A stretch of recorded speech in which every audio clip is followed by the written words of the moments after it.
boiler itu.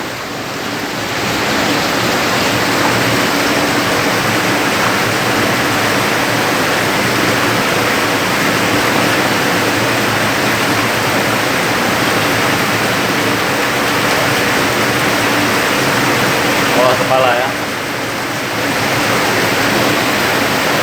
Di semen bang kan? Nah ini dia bahan baku semen yang diributkan.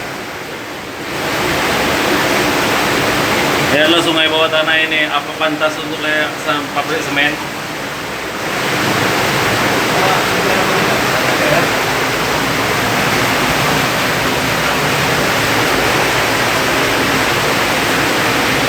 Bagaimana menurut Bapak dari Explore Tamyang?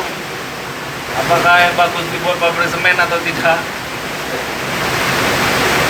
Bang, kita nggak di semen bang.